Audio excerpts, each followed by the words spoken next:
I mean, if we keeping a buck right now, we ass. So we own. I appreciate you, Cam Ward. All aboard! Ladies and gentlemen, boys and girls, football fans of all ages, I am Beast Mike here. Now riding to my train of thought. It's time to talk about the power rankings. And needless to say, Tennessee's is going to be pretty easy. Anyway, let's get to the Fulton, Kentucky zombie tier. New Orleans, 1 month down. All right, this one wasn't as bad as what happened last week or the week prior, but it still was a 2-score game. New Orleans even got this to a 2-point game in the second half before Buffalo pulled away eventually and said, that's enough of that. You're still going to have your problems with high-end talent. Josh Allen and James Cook were the high-end talent in question. And Dalton Kincaid, though that touchdown Shakir scored was kind of wild. Anyway, these things are going to happen, New Orleans. You're 1 month down. You got 3 to go. Good luck. Tennessee. Cam spoke facts. You heard it at the top of this. He wasn't lying. You get shut out by a winless team. Yeah, there's not much else to say here. Tennessee, again, you're 1 month down at least, and you're going to have another offseason to build your roster up because you need it in the worst way. New York Jets. Anyone available? Well, Aaron Glenn promised that if people made mistakes on his team, they won't last much longer on his team. Well, 3 turnovers and 13 penalties will probably cause a lot of people to get cut if Aaron Glenn sticks to his word. The fair catch at the 2-yard line was hilarious. Fumbling at the start of the second half was hilarious. And Braylon Allen fumbling at the 2 was also hilarious. This is if you are not a Jets fan, which obviously I am not. Anyway, the Jets being 0-3, and to be fair, of the winless teams, they're the best of them. Except for the Buffalo game where they got destroyed. Other than that, they've actually been really the best of the winless teams. They won't go winless. They're going to find a way to steal a game or two and ruin the draft picks in the process. Cleveland. Dillon over Shedeur? Yeah, I guess that's what we're going with. And they're going to throw Dillon into the Wolves against the Vikings on Sunday morning, so some people may miss it. Anyway, the Browns got absolutely pulverized by the Lions, as we know. And Joe Flacco looked terrible. He looked old, as we know. And now they're going to go from old man Flacco to young man Dillon. And we'll see if Dillon Gabriel can survive the under siege treatment that he is going to probably get for Brian Flores, knowing full well he will blitz until he can't blitz anymore. Carolina, how much longer? I wonder about the clock being ticking on Bryce Young. I wonder. How much longer will he last? How much longer will he be given a rope?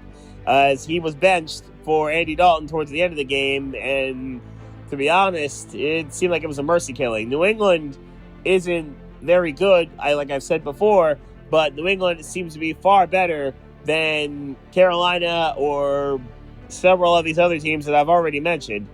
And in the case of the Panthers, this is starting to get a little ugly. Atlanta game aside, which clearly looked like an aberration, Bryce Young has not turned the corner in a positive direction. How much longer does he last? Cincinnati, lack of fun. This is not good. Jamar Chase and T. Higgins, especially Chase, looked like they were miserable on Monday night as they got absolutely buried by Denver under a barrage of various Bronco things that they were doing. The offense did what it wanted, but we expected that. The defense did what it wanted because Jake Browning is nowhere near Joe Burrow, obviously. It was a miserable time for the Bengals, and it's probably going to get worse because, let's face it, they won't have Burrow for a couple more months, and by the time he gets back, their season's long gone. Zach Taylor, how much longer do you have as coach? We'll see. Miami, won but lost. And unfortunately for the Dolphins, it's the best player on the team in Tyreek Hill. And it's the emotional leader, as you probably saw before the game even began, where Tyreek Hill is hyping up the team in those really sweet rivalry uniforms. So those are super dope. Anyway, it was a good sight to see the RPO return to this Dolphins offense, as Tua was able to sling the ball as he's most comfortable. He's really good when he can time it, obviously. He's really good when the RPO is rolling and the run game is rolling with it. And I think that's where Miami can actually do okay. without Tyreek. If the run game is decent and the ball is being spread around to everyone, it's not just a Tyreek-centric offense. Yes, that means more Waddle. Yes, that means more Malik Washington. Yes, that probably means more Nick Westbrook-Akine or the re-signing of Cedric Wilson earlier today. That'll mean more of these people. That'll probably mean more Taj Washington if possible. The point is the ball will get spread around. And if Darren Waller is going to be what he was on Monday night, that's going to be a bargain contract. And a real good fumble by the New York Giants. Speaking of which, they're next. Similar to Miami. Yes, Jackson Dart looked good. Yes, the defensive line got to Herbert. Yes, the defense caused several NOs and caused a lot of mistakes from the Chargers. And a team in LA that really wasn't charging very much until this past Sunday. But here's where you lost. Your best offensive player is out for the season too, and Malik Neighbors. And yet again, MetLife claims another victim. And it's heartbreaking to see it for Neighbors because you know his future looks incredibly bright, and he obviously was trying to follow up what was a spectacular rookie year. It's a shame that he's going to be out. He won't be able to do so for year two. And that really sucks, and that really stings to see that. Cam Scadaboo looks like a promising player, though. Tyrone Tracy didn't even play, and to be honest, they didn't need him. And I do wonder, are they just better off with Cam Scadaboo as RB1 up in MetLife? Well, for the Giants' sake. Let's talk about the zombie tier games here. Dolphins-Panthers. And in a sense, this is really for Miami here. Can Miami actually get their pass rush going? They really haven't at a lot of points in this game, except for the Patriots. They actually did well against New England in this regard. Can they get home and can they cause the trouble that Bryce Young has faced in 3 of these 4 games previously this season? Can they get home and cause and get the pressures that they necessarily need to stop Bryce Young from really getting anything going? Now, Miami's run defense was really bad over this last month, and part of that's because in last Monday's game, the Jets basically ran the ball almost completely exclusively, and they ran it well. Can Carolina even run the ball with their offensive line being so beleaguered and being so injury-ridden? That's a question that will also need to be answered. And for Giants and Saints, this is a mix of, okay, the Giants can kind of get their season back or somewhat on track too, get to 2-3 here. And in the case of New Orleans, is this their best shot of winning a game here in this season? For the Saints, they'll have it at home. It's a Giants team that's not very good. Is this New Orleans' best shot of getting a win? And if they do, what does it say about the Giants? Other than them being terrible, we understand that. But in the sense of, we had this really good win last week, and we're losing to the worst team in the league. That would not be great. Let's get to the Birmingham, Alabama Monkey's Paw tier. Houston, kind of free win. And it's probably the only reason why you're not in zombie tier, to be honest. That was the Texans team that we kind of sort of expected to see for a lot of this season. For Houston's defense to be punishing, for Houston's offense to be efficient, and in general, for them to not make as many mistakes.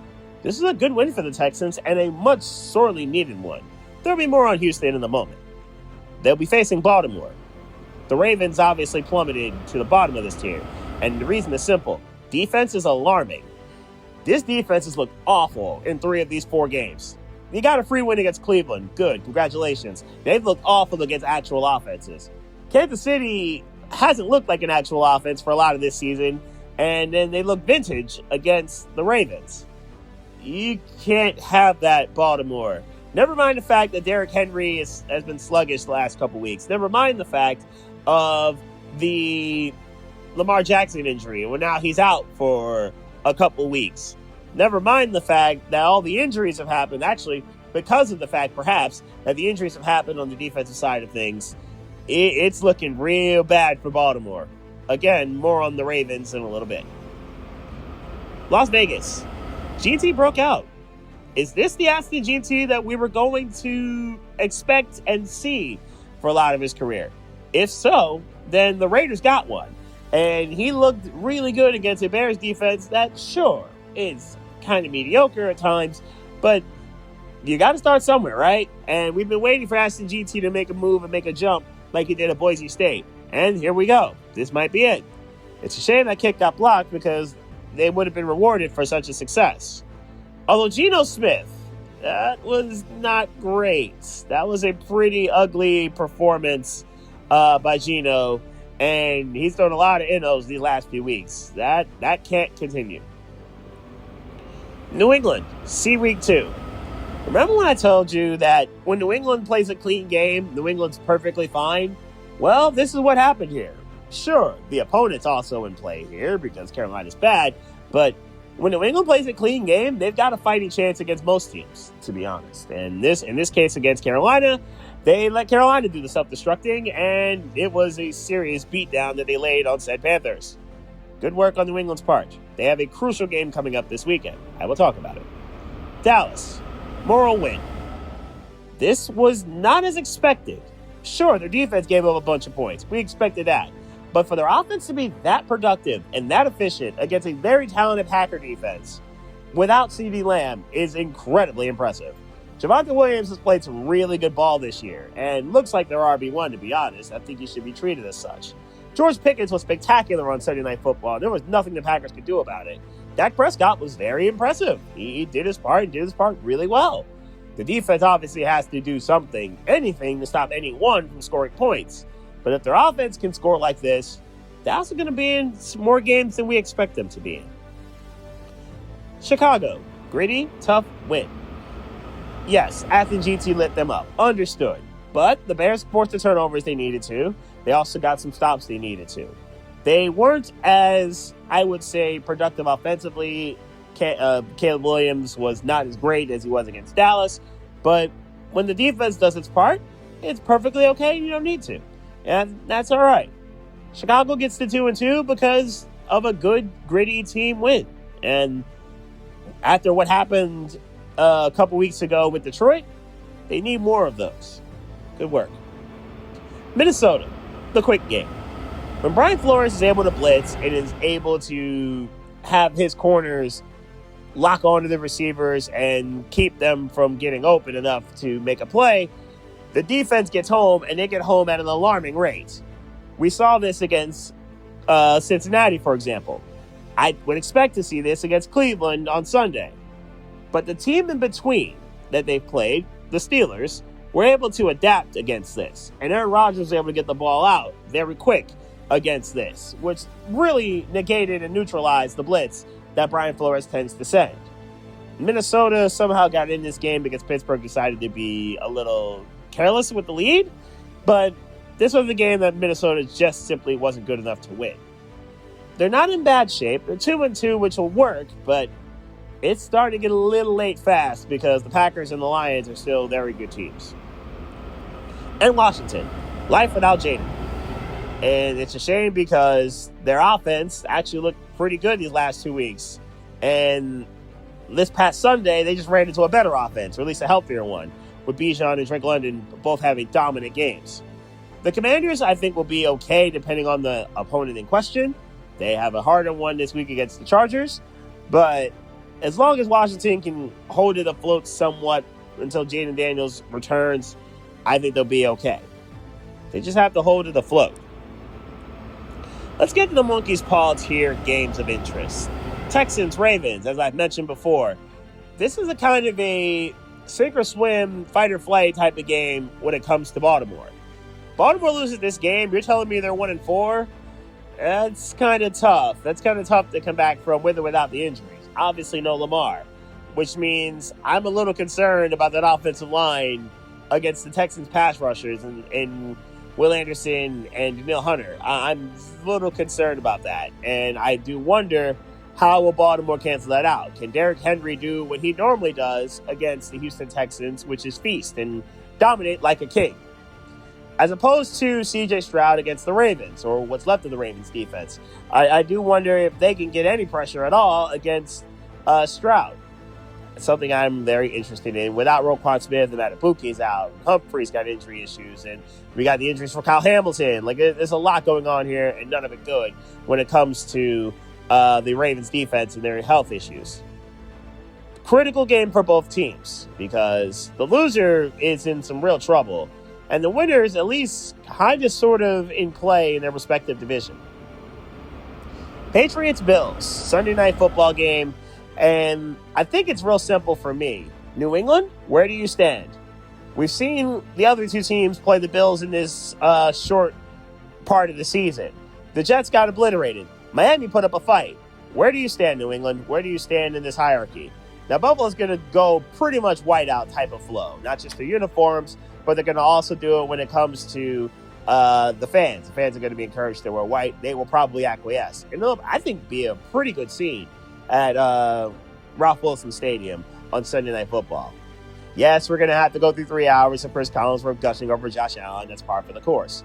He may also gush over mini Josh Allen in the form of Drake May, because Drake May kind of plays a little bit like him. Can New England stay clean? Can they avoid the mistakes? If yes, like Miami did, they're going to have a shot. If no, then they'll be like the Jets did, and they'll get blown out. Choose wisely, New England. Let's go to the Wilmington, Delaware playoff tier. Atlanta, good response. The Falcons needed this badly. They needed to get this W and get back on track, especially offensively, in the worst way possible. Mike Penix had to have a response game.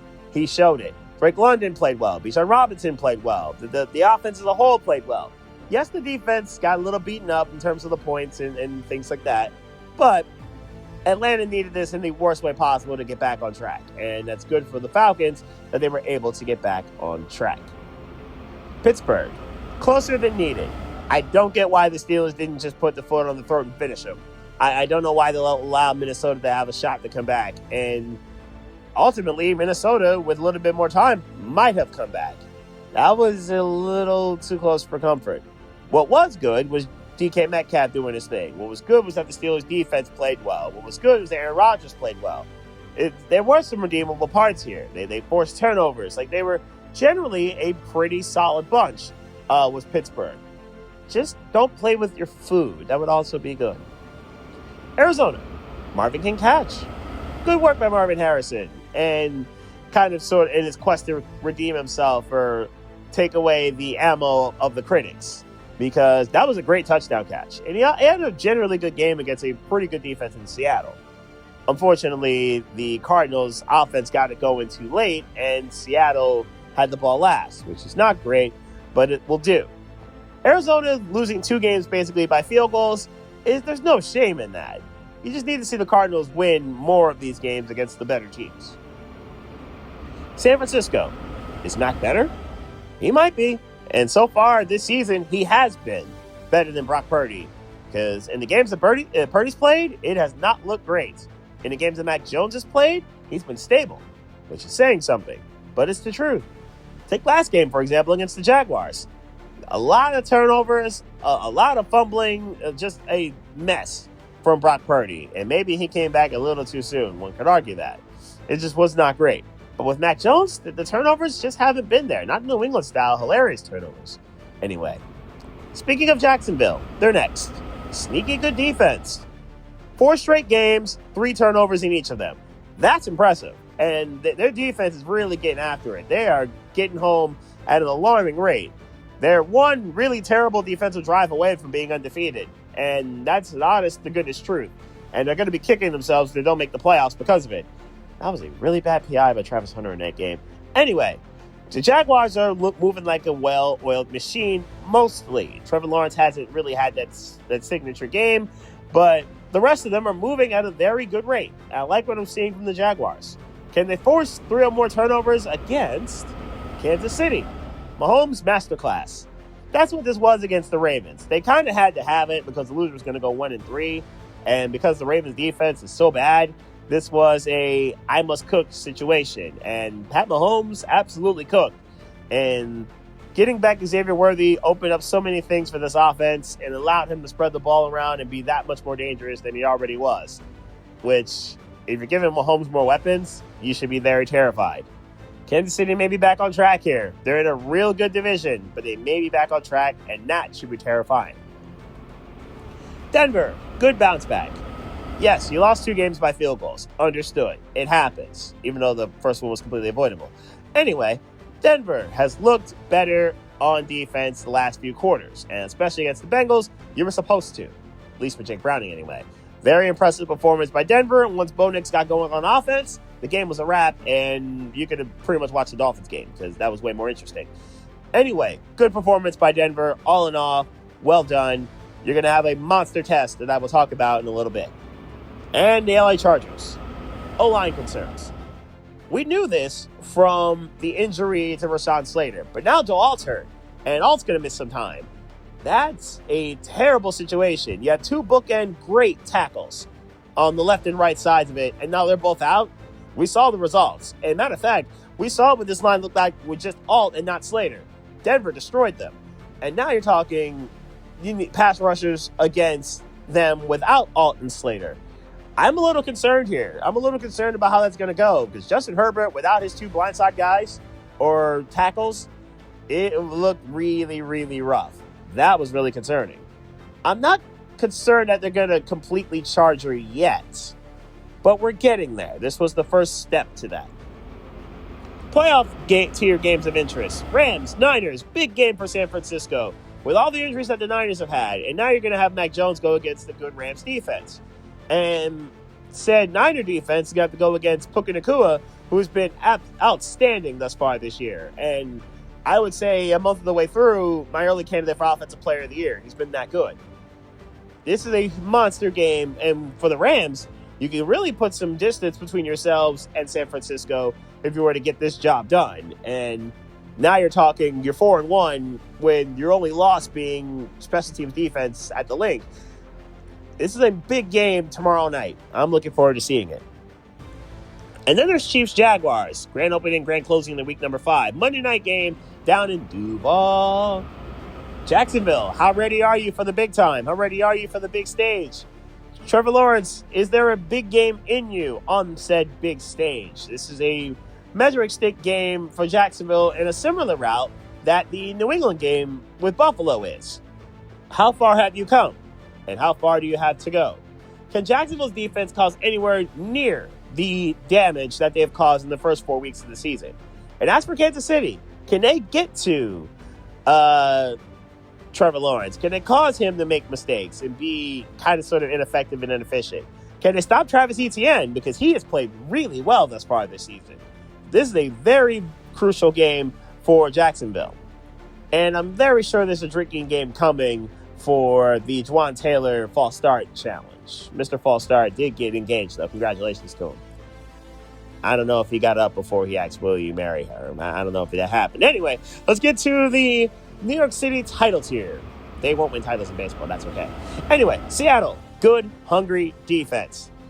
I like what I'm seeing from Seattle. Mike McDonald's really got them boys in shape. They are really moving. Although the lack of Riq Woolen is a little weird to me. Are they going to trade Riq Woolen? I do want to know the answer to that question. Anyway, Seattle's really held it down quite well. Sam Darnold has been asked to do too much, which is good because Seattle's got two guys that should be able to run the ball relatively well, and both have at points this season.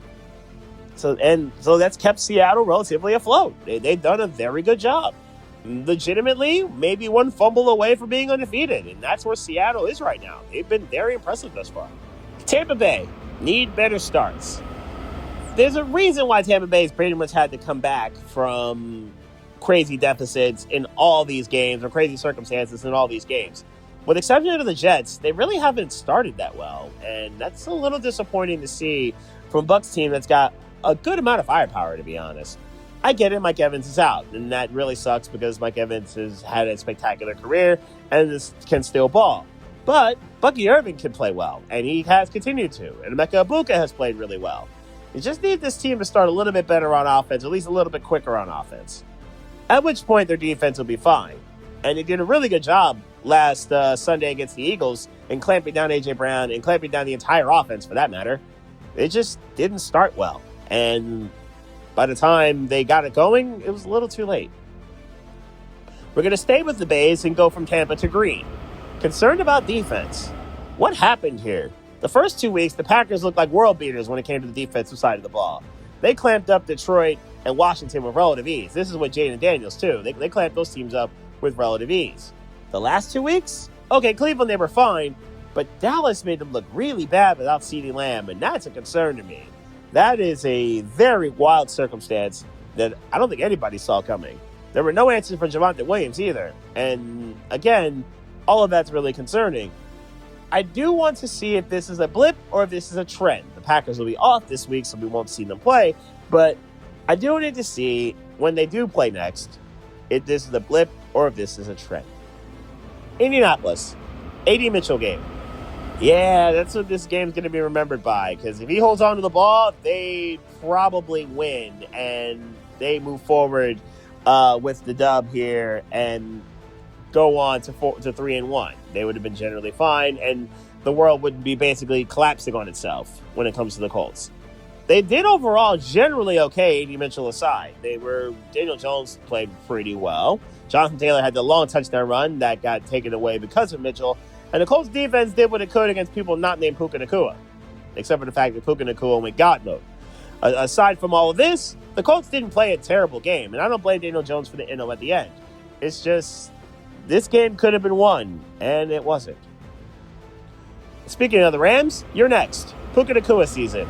He's been spectacular in all these games thus far. There have been no answers for him. And I get it. Part of that's because Devontae Adams is there, sure. And I think that was the point of it.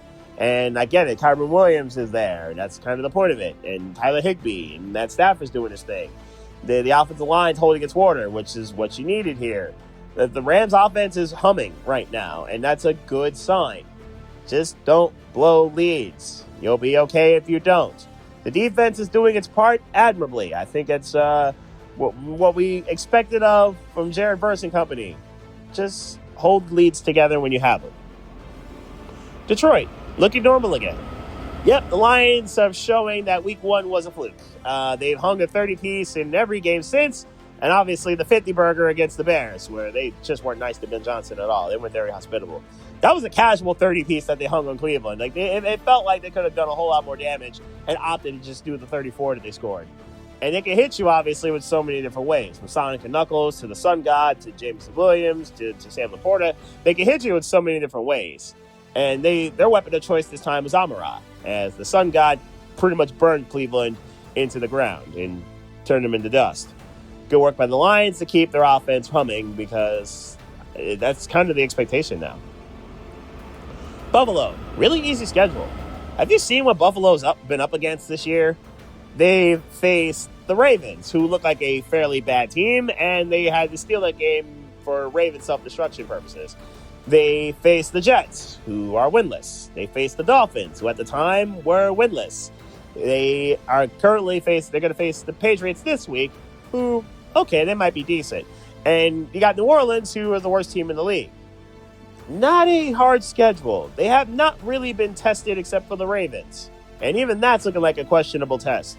Going forward, one could argue that their first chance of losing is a game they normally win. November 2nd, a month from now, obviously, against Kansas City at home. One could argue that could be their first chance to actually lose this season. They don't have too many ones that look like, okay, this is the game if Buffalo lost, it's not a shock. Where Tampa Bay could be interesting. At Pittsburgh could be interesting. Sure, Buffalo's liable to drop a game that's like, huh? Buffalo lost that game? Yeah, that's possible, because they've done that the last few years. But truly non-surprising, non-shocking performance. If they lost to Kansas City in a month, I don't think anybody would be surprised. But the Eagles are going to be number 1. Is AJ okay? They have not looked great thus far, except for the Rams game and getting AJ Brown the ball. The offense in general has not looked great thus far, with exception to said Rams game. They have looked sluggish. They have looked kind of sort of sloppy. They're not turning over the ball. That's not the problem. The problem really is that they just aren't anywhere near as efficient as they were last year. That's a bit of a concern to me. You kind of want more from this Eagles offense with all the talent that's on it. I think they'll be fine. I think they'll get it together. But thus far, it doesn't look promising. And that's something that has to change. Time to get to the games of interest and titles here. Seattle and Tampa. A really good mix of Seattle's good defense versus Tampa's good offense. Baker Mayfield has handled business really efficiently throughout this season, no matter what the ops have been. And now Seattle's defense is coming in with a lot of momentum, and they've caused a lot of havoc. Can Tampa run on Seattle's defense? Can Bucky Irving do his thing against a Seattle defense that has been kind of stingy in this realm? Can Baker throw the ball against his defense? I do want to see the cornerback matchup against Emeka Abuka. Which Ohio State receiver is going to ball out more? Will it be Abuka or JSN? Because both have looked really good this season. That's a big question I will need to see. As for Tampa, can their run defense, that means you, Vita Vea and company, can y'all deal with Kenneth Walker? Another thing that'll be worth watching. And the main event this week is another Eagles game, and this time it's against the Broncos. As I mentioned before, A.J. Brown's seasons have not gone well thus far. And now he's going to go up against the best corner in the game in PS2. A critical matchup I'm so much looking forward to seeing. Can Riley Moss deal with Devontae Smith? That's a matchup that I'm going to also need to see. And for Denver's sake, the answer better be yes, because if it's not, then that's going to be a problem. Saquon Barkley against Denver's front seven. Can Barkley in the offensive line hold it together against a good Denver defense, who has done mostly well this season? Conversely, Bo Nix, how does he deal with the Philly crowd? How does he deal with the atmosphere that Lincoln Financial Field tends to bring? Can he get the ball to Courtland Sutton? Courtland Sutton versus Quinyon Mitchell is a matchup I am very much looking forward to seeing.